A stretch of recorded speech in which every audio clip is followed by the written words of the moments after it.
Bismillahirrahmanirrahim.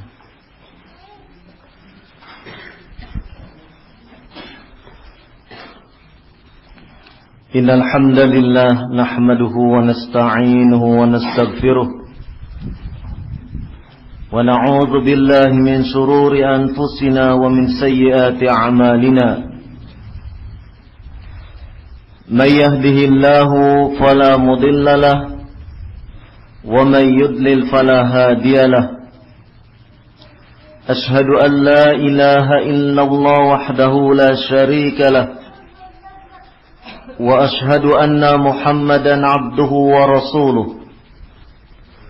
يا أيها الذين آمنوا اتقوا الله حق تقاته ولا تموتن إلا وأنتم مسلمون يا أيها الناس اتقوا ربكم الذي خلقكم من نفس واحدة وخلق منها زوجها وبث منهما رجالا كثيرا ونساء واتقوا الله الذي تساءلون به والأرحام إن الله كان عليكم رقيبا يا أيها الذين آمنوا اتقوا الله وقولوا قولا سديدا يصلح لكم أعمالكم ويغفر لكم ذنوبكم ومن يطع الله ورسوله فقد فاز فوزا عظيما أما بعد فإن أصدق الحديث كتاب الله وخير الهدي هدي محمد صلى الله عليه وعلى آله وسلم وشر الأمور محدثاتها وكل محدثة بدعة وكل بدعة ضلالة وكل ضلالة في النار.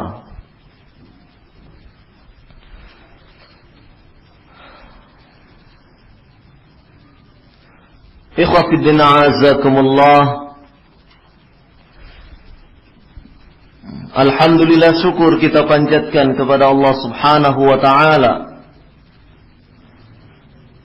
yang telah memberikan berbagai kenikmatan kepada kita semua, dan salah satu daripada kenikmatan tersebut diperkenankannya kita hadir di dalam majlis ini, hadir dalam rangka untuk talabul ilm, mengkaji ayat-ayat Allah dan sabda-sabda Rasulullah sallallahu alaihi wa ala alihi wasallam.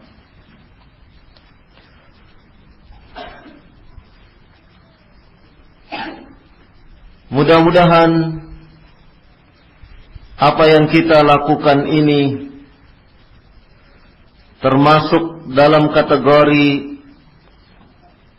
taqarrub ilallah, upaya kita untuk senantiasa mendekatkan diri kita kepada Allah Subhanahu wa ta'ala.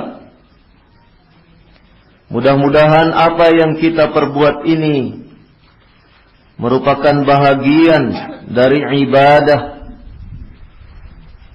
kewajiban kita menunaikan ibadah kepada Allah Subhanahu wa ta'ala, sehingga dengan apa yang kita perbuat ini menjadi investasi bagi kita, tabungan untuk hari akhirat kita kelak. Amal yang kita lakukan bisa memperberat timbangan kebaikan pada hari akhir nanti. Pada kesempatan kajian kita berkenaan dengan masalah pendidikan anak, kita ingin menyoroti hal-hal yang selama ini mungkin merupakan satu bentuk kesalahan-kesalahan dalam mendidik anak-anak kita.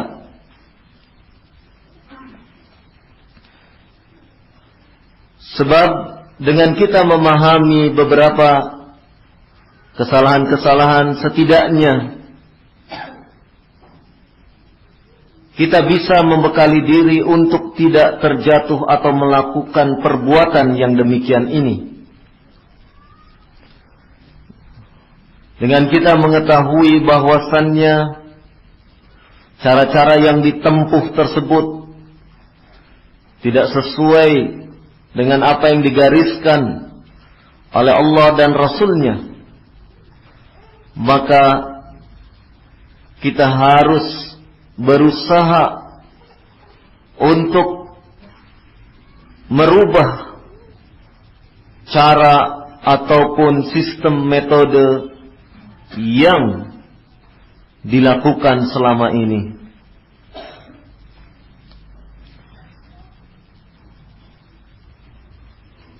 Di antara kesalahan yang dilakukan oleh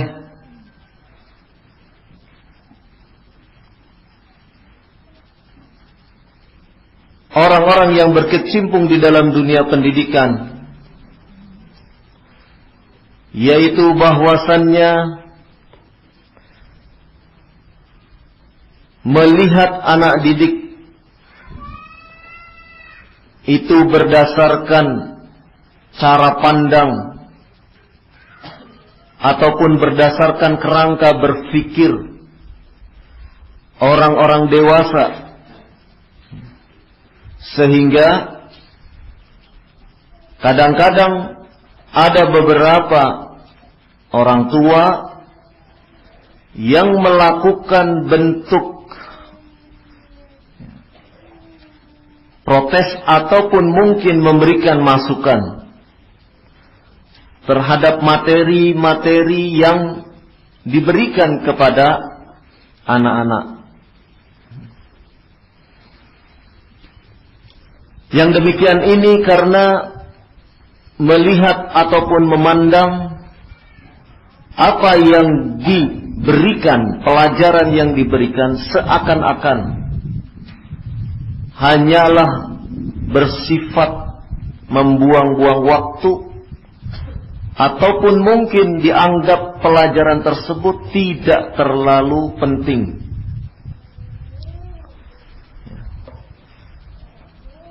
Cara pandang yang demikian ini hendaknya perlu kita koreksi, karena terkadang ketika kita memberikan materi-materi pelajaran kepada anak-anak,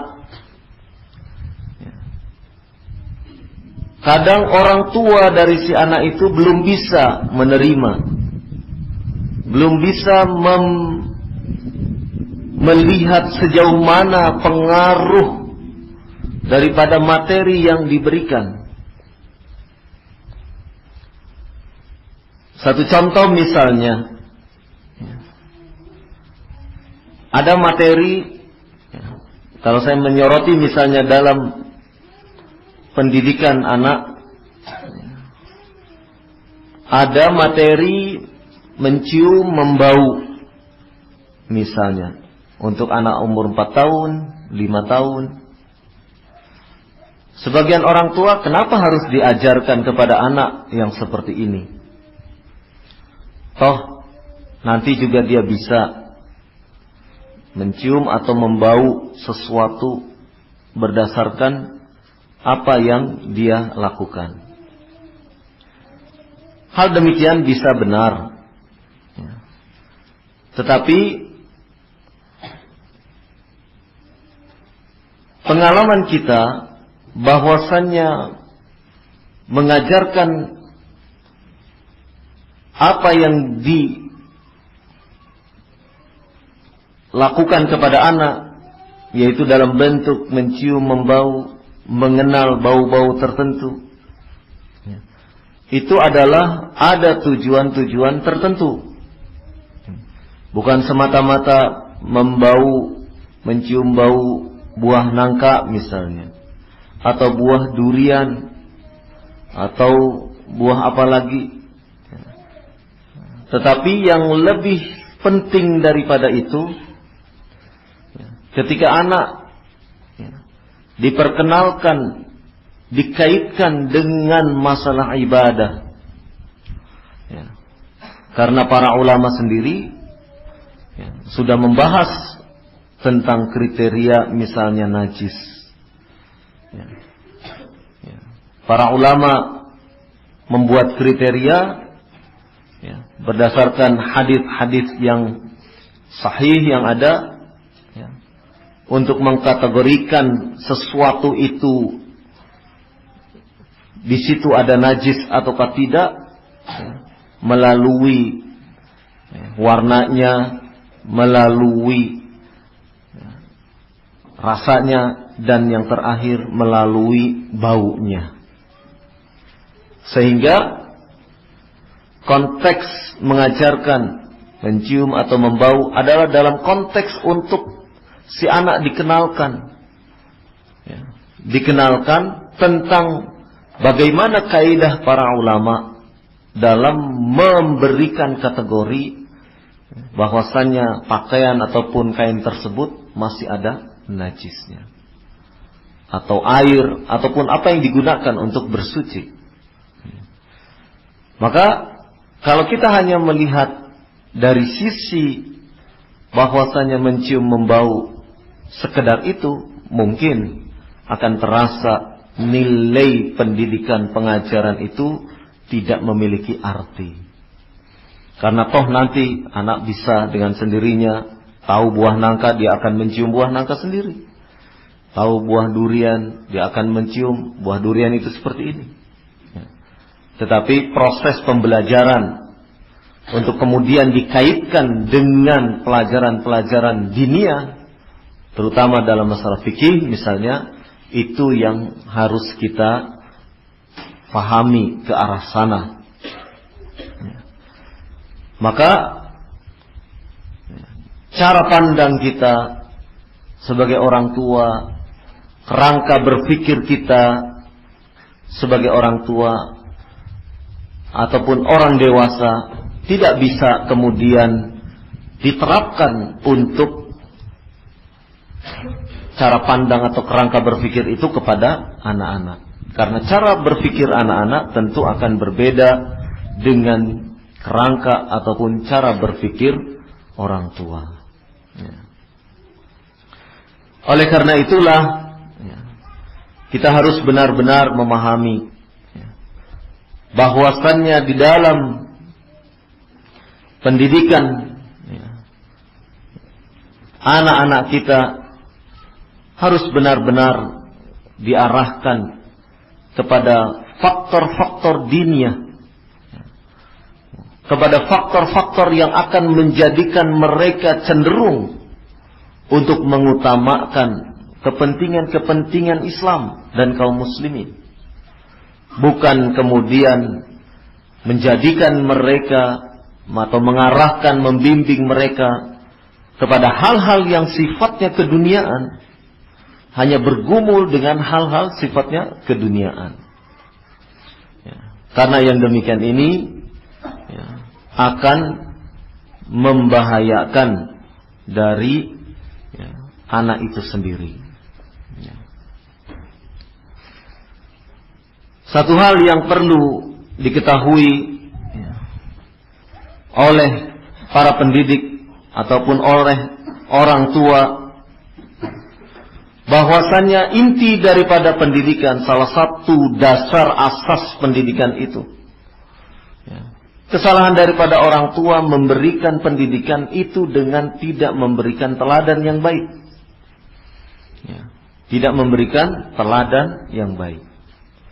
Allah subhanahu wa ta'ala berfirman, Ya ayyuhalladzina amanu lima taquluna ma la taf'alun kabura maqtan 'indallahi an taqulu ma la taf'alun.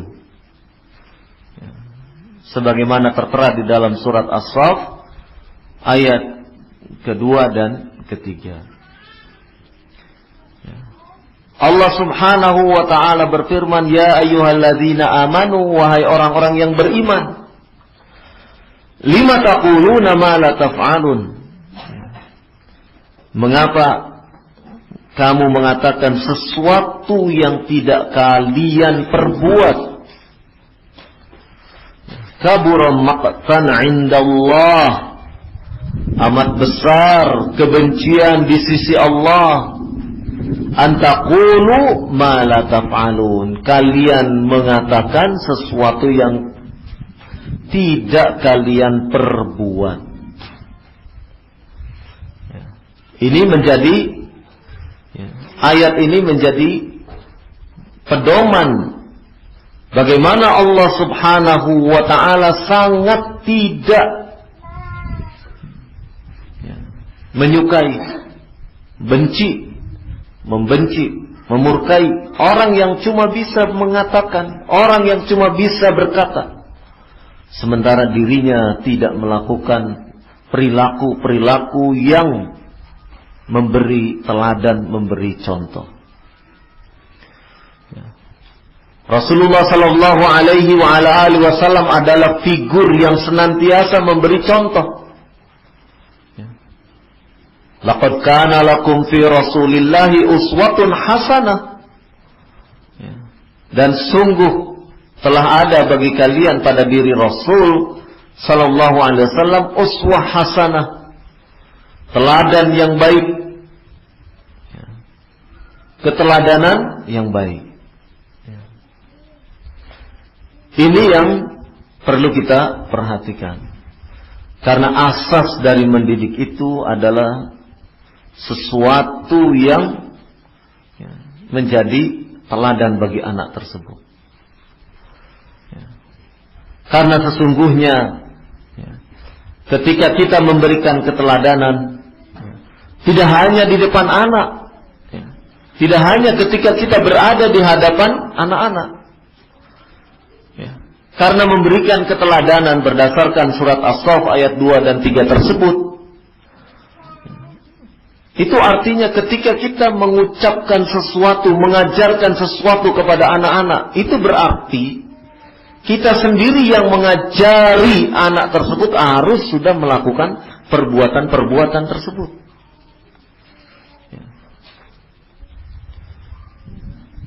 Makanya Syekh Muhammad bin Abdul Wahhab rahimahullah menyebutkan bahwasannya ada 4 masalah yang harus dilakukan oleh seorang muslim yang akil balik, yang telah mukallaf. Yang pertama, al-ilmu, kan begitu dalam usul salasa. Al-ilmu, seseorang harus berilmu.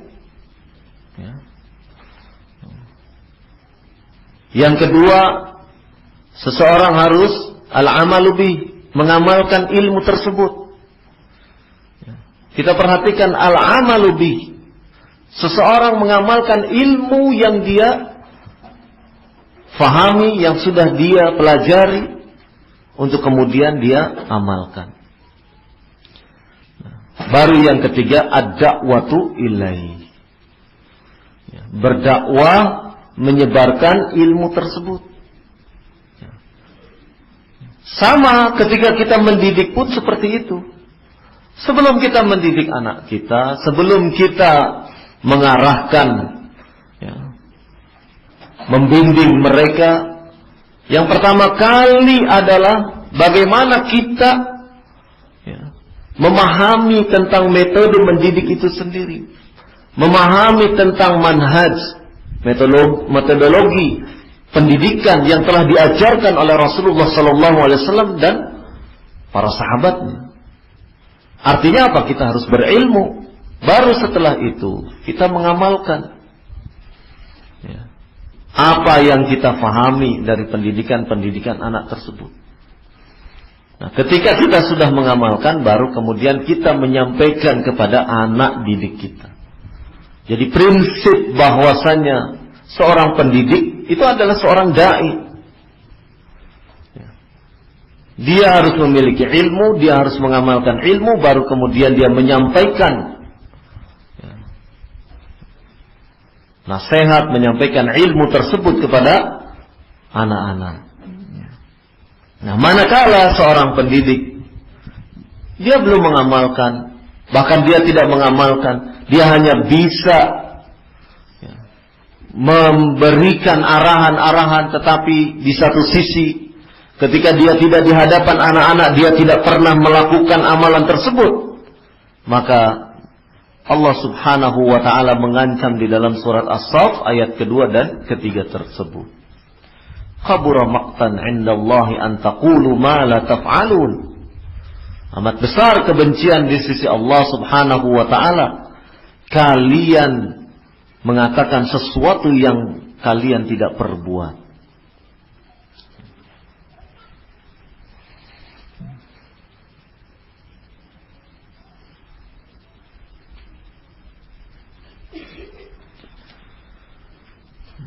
Bahkan di dalam sebuah hadis yang diriwayatkan oleh Bukhari Muslim, dikisahkan bahwasanya anna yu'ta birrajulin yajtami'u ahlun nar, bahwasanya didatangkan seorang laki-laki ke sekelompok penghuni neraka, alaihi tandaliqu aqtabu batnihi, sementara pada laki-laki tersebut terburai isi perutnya. Fayaqulun, maka sekelompok para penghuni neraka tersebut bertanya atau menyatakan kepada laki-laki tersebut, ya fulan, alam takun ta'muruna bil ma'rufi wa tanhana 'anil munkar. Wahai fulan, bukankah engkau pernah memerintahkan kepada kami untuk mengerjakan sesuatu yang ma'ruf, dan engkau mengatakan kepada kami untuk melarang dari sesuatu yang mungkar? Fayaqul, maka laki-laki yang didatangkan kepada sekelompok penghuni neraka ini menjawab, kuntu amurukum bil ma'ruf wala atihi. Dulu aku menyuruh kalian melakukan sesuatu yang ma'ruf,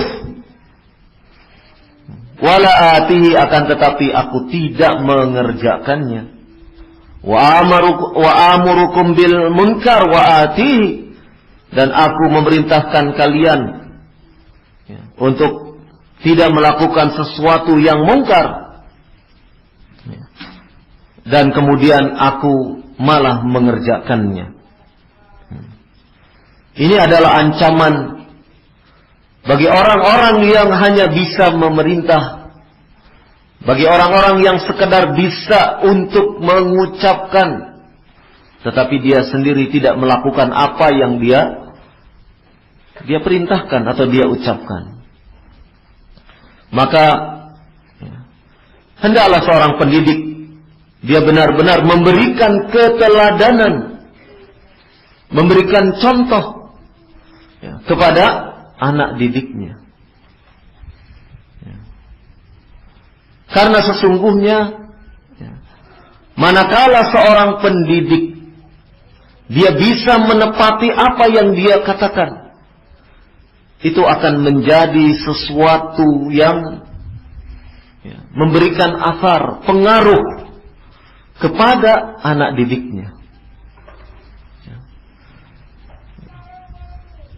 Ketika anak didik misalnya berjanji memberikan sesuatu, memberikan hadiah kepada anak didik, barang siapa yang bisa menjawab pertanyaan ini, maka akan diberikan hadiah ini, atau dijanjikan akan mendapatkan imbalan hadiah ini.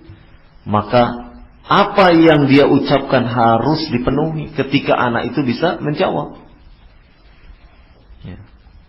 Ketika anak itu bisa menjawab, maka harus dipenuhi.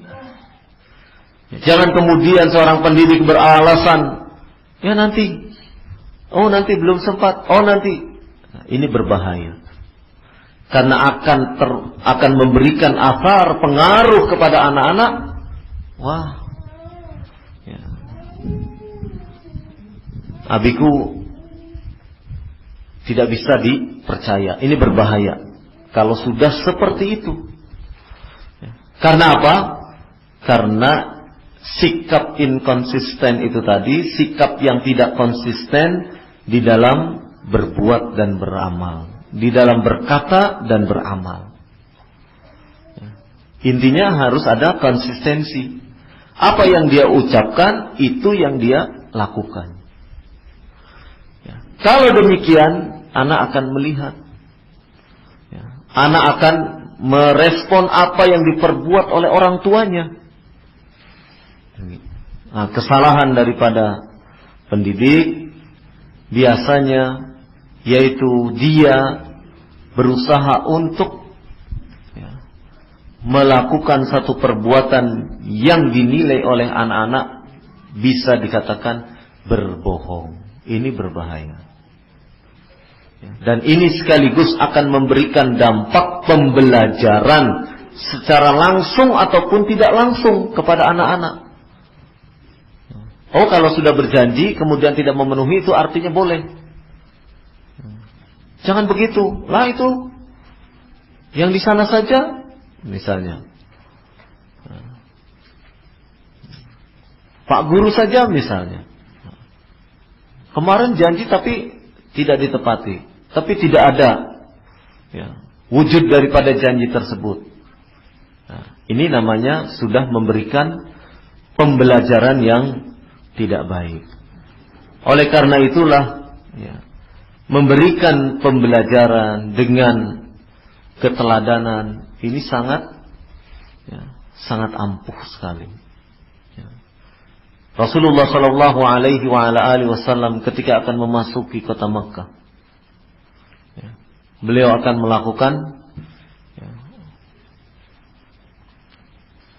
melakukan haji, tetapi kemudian tercegat, tidak boleh masuk kota Makkah. Dalam posisi beliau sudah melakukan ihram, tidak bisa memasuki kota Makkah. Maka kemudian Rasulullah SAW memerintahkan kepada para sahabat untuk mencukur rambut, tapi para sahabat diam. Akhirnya Rasulullah masuk ke dalam tenda. Dan kemudian oleh istri beliau Ummul Mukminin Ummu Salamah radhiyallahu anha, wahai Rasulullah, kalau para sahabat diperintahkan belum juga mau mencukur rambutnya, maka engkau mulai lakukan terlebih dahulu. Kemudian sembelih hadyu, hewan sembelihan itu. Kemudian Nabi SAW memenuhi apa yang dinasihatkan oleh istri beliau, masukan dari istri beliau. Kemudian beliau langsung memanggil seorang sahabat untuk mencukur, menggundul rambut beliau Sallallahu Alaihi Wasallam. Setelah itu kemudian memotong hadyu, hewan sembelihannya, dan kemudian para sahabat pun mengikutinya. Ini artinya bahwasanya Nabi SAW memberikan keteladanan, memberikan bentuk keteladanan. Begitu beliau SAW melakukan, maka kemudian para sahabat pun melakukannya. Ini dilihat dari sisi pendidikan terhadap mad'u. Dalam hal ini terhadap orang-orang yang di bawah tanggung jawab kita untuk dididik. Jangan sampai kemudian kita sebagai pendidik memerintahkan kepada anak-anak didik kita, ayo sholat sunnah, sholat sunnah, sholat sunnah, sholat sunnah. Tapi dirinya sendiri tidak melakukan. Ini akan berbahaya. Anak akan melihat, oh itu saja tidak kok. Ayo kita sembunyi, ayo kita ini. Mencari akal, mencari celah untuk kemudian melakukan bentuk-bentuk sikap protes, sikap-sikap ketidaksukaan. Terlebih baik adalah kita memberikan contoh baru kemudian kita menyuruh. Ini prinsip dalam pendidikan, prinsip keteladanan. Ya. Dan banyak sekali contoh-contoh yang demikian, ya, yang contoh-contoh ini sangat kaya, ya, ditunjukkan oleh salafun saleh, ya, sehingga benar-benar bahwasanya pendidikan, ya, di dalam agama ini tidak semata-mata hanya karena ucapan saja, tetapi benar-benar baik pendidik maupun yang dididik melakukan amal praktik yang sejalan. Ya. Nah, kesalahan daripada pendidik pada masa sekarang ini tidak memberikan keteladanan, sehingga ketika tidak ada keteladanan, tidak ada figur yang dijadikan sebagai, ya, bahan untuk diteladani, maka kemudian anak-anak menjadi kehilangan arah dalam pendidikan. Tidak ada figur. Ya. Sering saya ungkapkan contoh, guru-guru sekarang melarang anak-anak sekolah merokok, tapi dia sendiri merokok. Ya. Bagaimana mungkin pendidikan yang seperti ini akan diberkahi? Kenapa akan tidak diberkahi? Karena sudah terlalu banyak, ya, pelanggaran-pelanggaran yang dilakukan. Salah satu bentuk pelanggaran yaitu melanggar surat As-Saff ayat 2-6 itu tadi. Bisa memerintah tapi dia sendiri tidak melakukannya. Bagaimana mungkin pendidikan ini akan diberkahi sementara ayat-ayat Allah Subhanahu wa taala dilanggarnya? Ya. Itu diantaranya. Ya. Dan banyak lagi contoh kasus-kasus, ya, yang terjadi pada dunia pendidikan sekarang ini. Sehingga manakala, ya, kesalahan karena tidak memberikan teladan yang baik ini, maka akan menyebabkan anak didik, ya, kehilangan orientasi di dalam pendidikan. Maka pentingnya kita memberikan keteladanan adalah karena di situ asar, bekas, pengaruh, ya. Selain daripada itu adanya keberkahan, berkah di dalam pendidikan itu sendiri. Ya. Mungkin seseorang melakukan mendidik anak dengan fasilitas-fasilitas yang sederhana, tetapi pendidiknya betul-betul memberikan keteladanan, maka berkah itu akan didapat dari pendidikan. Keberkahan itu bisa dilihat dari anak didiknya yang sedemikian tertib, anak didiknya yang sedemikian rajin, anak didiknya yang sedemikian semangat dalam belajar. Bentuk-bentuk keberkahan-keberkahan itu ada. Ya. Maka, ya, penting sekali untuk kemudian kita memberikan keteladanan. Ya.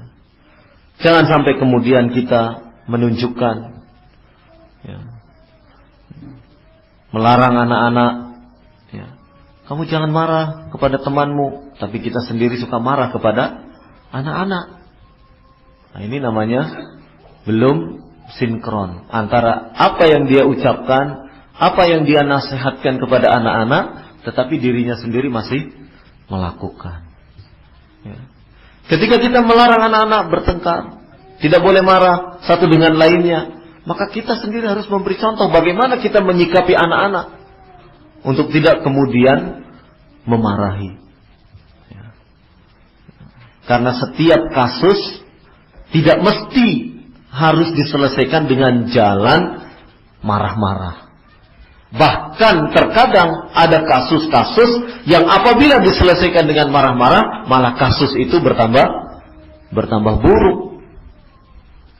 Bertambah tidak terselesaikan permasalahannya, justru malah semakin bertambah parah keadaannya. Nah, oleh karena itulah penting bagi kita, ya, ketika kita memberikan contoh itu hendaknya benar-benar contoh yang terbaik.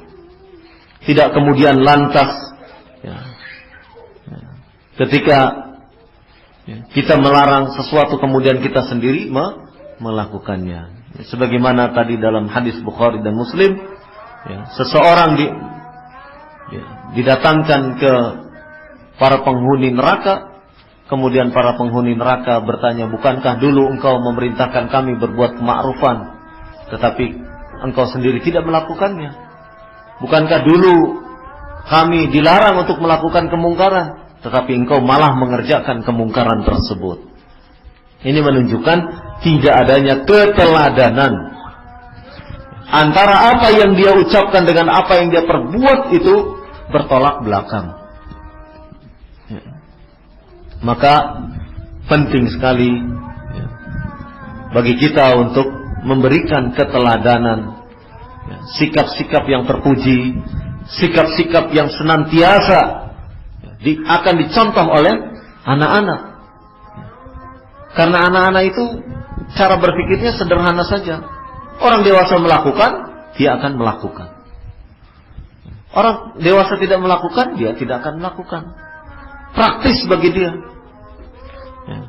Ini sesuai dengan perkembangan anak, sikap imitasi, mudah meniru. Maka pendidikan dengan keteladanan sangat memberikan kesan dan sangat berpengaruh yang amat besar. Ini pendidikan yang perlu kita pahami. Di antara faktor kesalahan terbesar dalam dunia pendidikan manakala seseorang tidak memberikan keteladanan yang sempurna. Oleh karena itulah kita sebagai manusia hendaknya benar-benar memahami keadaan anak didik, memahami bagaimana mereka membutuhkan figur-figur, contoh-contoh yang ditiru. Sekarang pendidikan kita, dunia pendidikan kita itu kehilangan figur, kehilangan figur. Orientasi kepada figuritas itu tidak ada. Kenapa demikian? Karena orang-orang yang di depan, orang-orang yang semestinya bisa dijadikan teladan, itu tidak sebagaimana yang diharapkan. Akhirnya apa? Akhirnya anak-anak sebagian kaum muslimin berpaling dari figur-figur yang ada. Mereka kemudian mencari figuritas yang lain. Entah itu dia seorang artis, kan begitu. Entah dia itu seorang bintang film, yang semuanya secara keumuman yang namanya artis tidak bisa dijadikan sebagai contoh. Kehidupan rumah tangga mereka berantakan, tidak bisa dijadikan contoh. Ada lagi artis yang terjerat narkoba dan lain sebagainya, yang semuanya tidak bisa dijadikan sebagai contoh. Nah, justru anak-anak sebagian kaum muslimin melakukan figuritas itu kepada mereka.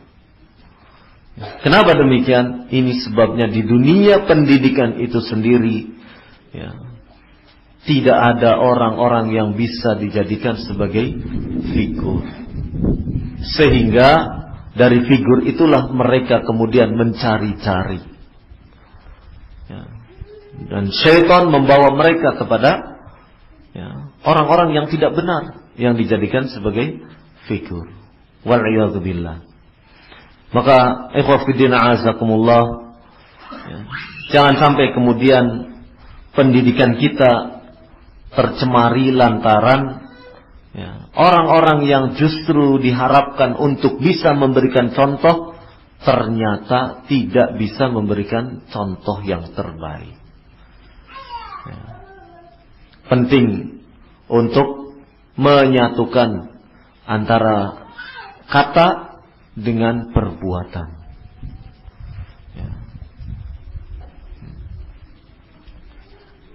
Rasulullah sallallahu alaihi wasallam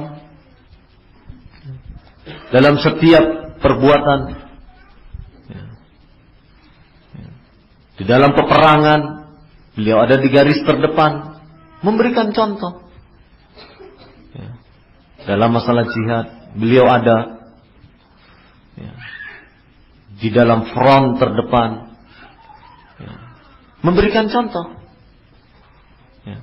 Karena betapa pentingnya peran ya, pemimpin yang dipanuti.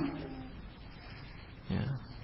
Ketika perang Uhud, timbul isu, rumor Rasulullah SAW katanya meninggal, kocar-kacir pasukan.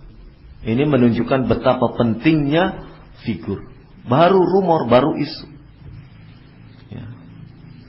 Nah, ini ya, untuk kemudian bisa kita ambil, kita petik pelajaran-pelajaran yang demikian. Betapa figuritas itu penting. Di dalam rumah, figuritas seorang ayah sangat diperlukan bagi anak-anak. Demikian juga di bi'ah kita, lingkungan kita, figuritas itu diperlukan. Maka di antara hikmah pendidikan anak, kenapa masa-masa anak itu cenderung untuk didekatkan dengan orang tua masing-masing, karena itu tadi. Ada faktor figuritas, ikatan emosional antara figur dengan anak didik, antara anak dengan ayah, antara anak laki-laki dengan ayahnya, antara anak perempuan dengan ibunya. Ini penting sekali. Mengikat emosional di antara ayah dengan anak, ibu dengan anak perempuan. Karena disitulah nanti akan tumbuh figuritas. Di sanalah nanti akan tumbuh keteladanan. Bagaimana dia meniru perbuatan-perbuatan baik dari ayahnya. Karena sesungguhnya pendidikan yang terbaik adalah manakala anak itu melakukan peniruan dari orang-orang terdekat, meniru dalam hal yang benar tentunya. Jadi tidak perlu lagi kemudian banyak berbicara, tapi anak sudah meniru perbuatan-perbuatan yang kita lakukan sehari-hari. Manakala kita misalnya sering melakukan sholat sunnah di rumah, anak putri kita yang di rumah, anak kita yang belum ke masjid akan meniru, melihat. Manakala kita sholat malam, mungkin anak kita terbangun, dilihatnya, oh, abiku sedang sholat. Itu cukup terekam di dalam ingatan memori mereka. Nah, yang demikian ini adalah bentuk contoh. Perlu keteladanan. Kita membangunkan anak kita, itu tidak akan sulit manakala kita sudah bangun. Artinya kita sendiri memang rajin untuk sholat subuh itu ke masjid. Maka kita ketika membangunkan anak kita tidak akan sulit. Kenapa demikian? Karena secara psikologis di dalam diri kita sudah tidak ada hambatan. Berbeda dengan ketika orang tuanya bangun subuh saja misalnya terlambat, maka dia akan membangunkan anaknya, tentu tidak akan bisa. Tidak akan bisa dia membangunkan anaknya. Jangankan untuk membangunkan anaknya, membangunkan dirinya saja tidak bisa. Ini contoh keteladanan. Begitu orang tuanya rajin sholat subuh ke masjid setiap itu, maka ketika dia membangunkan anaknya akan ringan, terasa ringan. Nak bangun, sudah subuh, ayo sholat dulu. Ini pentingnya keteladanan pada pendidikan. Dan itu akan membekas. Ketika sejak anak umur 5 tahun, 6 tahun sudah dibangunkan oleh kita.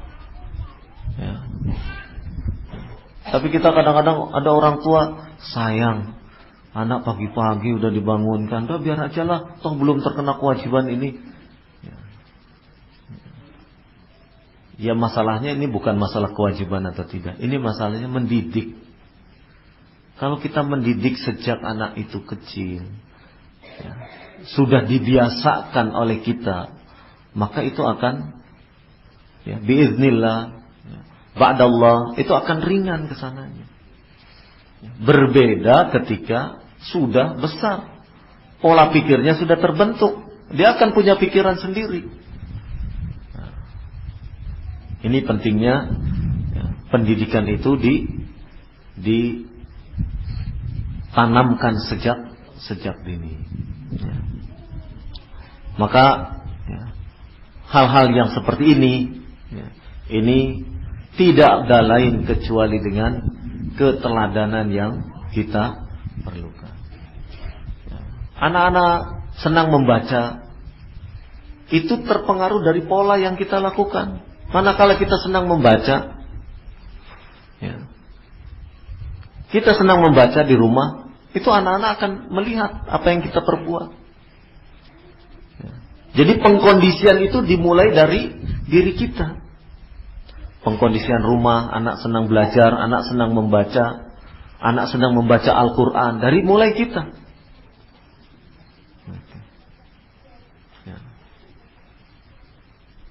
Nah kalau kita misalnya tidak membaca Al-Quran di rumah, kemudian, kamu baca Quran dulu. Abi aja belum. Nah, terus mau apa jawabnya? Kan sulit kita untuk kemudian, Abi nanti ini sibuk gini-gini. Anak nanti pintar sedikit, aku juga banyak PR, Bi. Nah, pintar sedikit. Ini penting. Jadi ketika kita menyuruh anak-anak baca Quran, kita sendiri sudah membaca. Jangan sampai kemudian kita kena, istilahnya kena kalimat dari anak-anak kita sendiri. Waliyadzubillah. Maka contoh yang terbaik adalah bagaimana kita melakukan perbuatan, kemudian kita contoh itu dengan tanpa harus diucapkan, anak akan meniru. Dan asarnya sangat-sangat besar sekali di dalam dunia pendidikan. Ini terkait masalah keteladanan. Jadi kesalahan pertama yang kita sampaikan pada kesempatan ini adalah pentingnya kita memberikan keteladanan. Salah besar apabila seorang pendidik tidak memberikan keteladanan tersebut.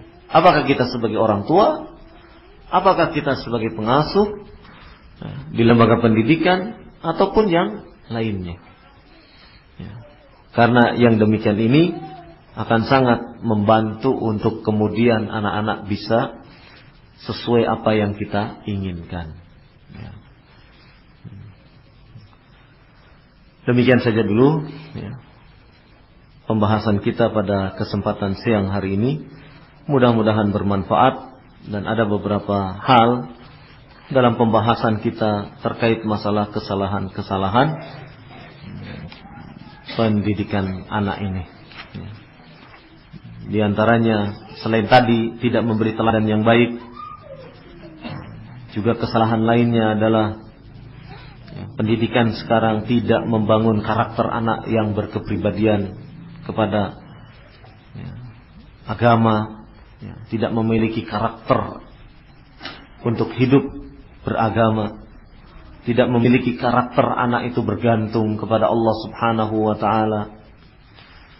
Kesalahan dalam memberikan hukuman, kemudian juga kesalahan tidak mengarahkan anak untuk mendapatkan teman yang baik, dan beberapa kesalahan yang lainnya yang insya Allah nanti akan kita kaji satu persatu tentang permasalahan-permasalahan tersebut. Baik, untuk siang ini kita cukupkan dulu sampai di sini. Subhanakallahumma wa bihamdik, asyhadu an la ilaha illa anta, astaghfiruka wa atubu ilaik. Wassallallahu ala nabiyyina Muhammad walhamdulillahi rabbil alamin.